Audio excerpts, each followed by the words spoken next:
5 seconds. Start. The fiscal year now drawing to a close has been a difficult one by any standards. It has been a year of crisis and of crisis management. It has also been a year of great economic challenges and bold new initiatives. When the new government assumed office 8 months ago, we inherited an economy on the verge of collapse, inflation accelerating rapidly, the balance of payments was in serious trouble, the foreign exchange reserves were barely enough for 2 weeks of imports. Foreign commercial banks had stopped lending to India. Non resident Indians were withdrawing their deposits. Shortages of foreign exchange had forced a massive import squeeze which had halted the rapid industrial growth of earlier years and had produced economic growth rates from May 1991 onwards. Our first and immediate challenge was to arrest the slide and restore India's credibility both domestically and in the eyes of the world. To achieve this objective, we had to make immediate measures to avert a default in international payments and also take steps to restore macroeconomics balance in the economy in the short run with a view to controlling inflation and reducing the balance of payments deficit to a manageable level. Our medium term objective was to place the economy back on the path of high and sustainable growth. The new government took several initiatives in pursuit of these objectives.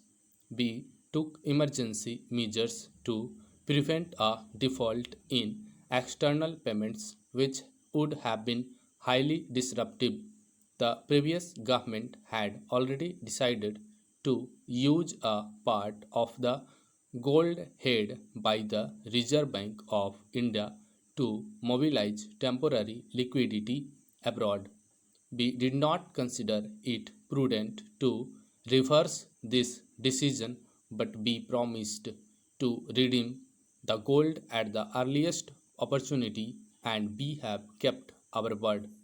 We began the process of restoring macroeconomic balance by seeking to reduce the fiscal deficit which had grown very large in the previous year.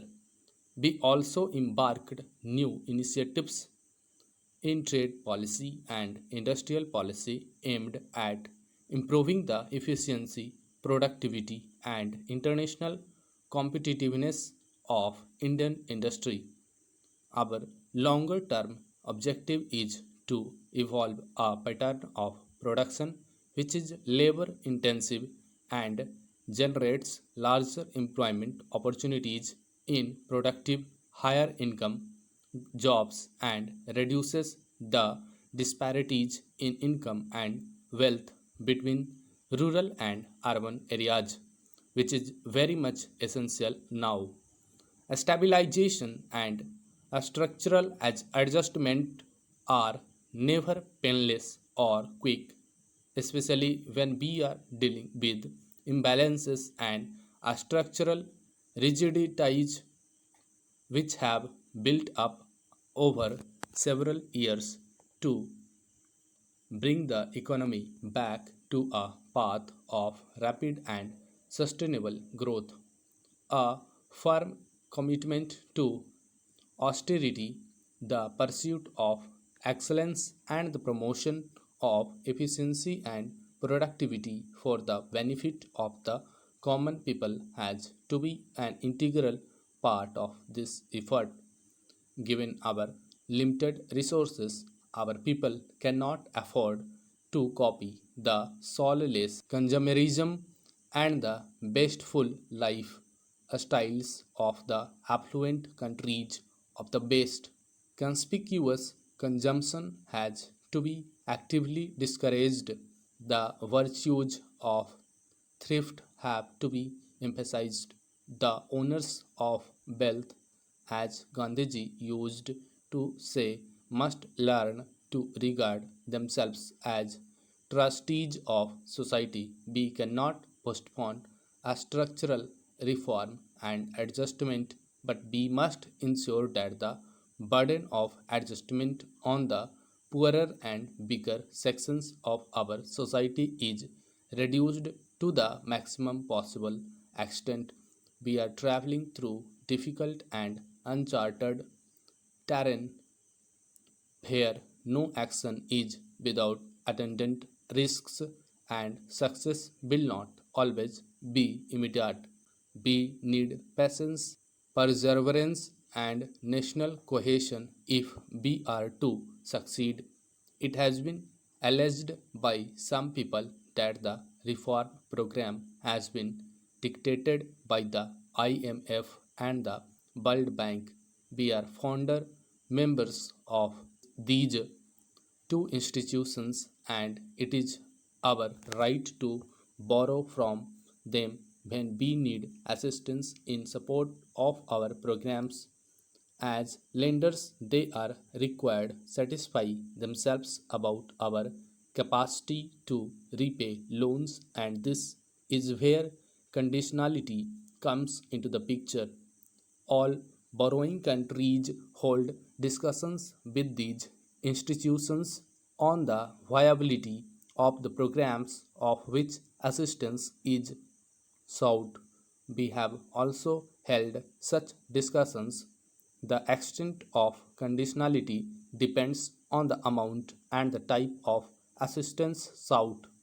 However, I wish to state categorically that the conditions we have accepted reflect no more than the implementation of the reform program as outlined by letters of intent sent to the IMF and the World Bank and are wholly consistent with our national interests. The bulk of the reform program is based on the election manifesto of our party.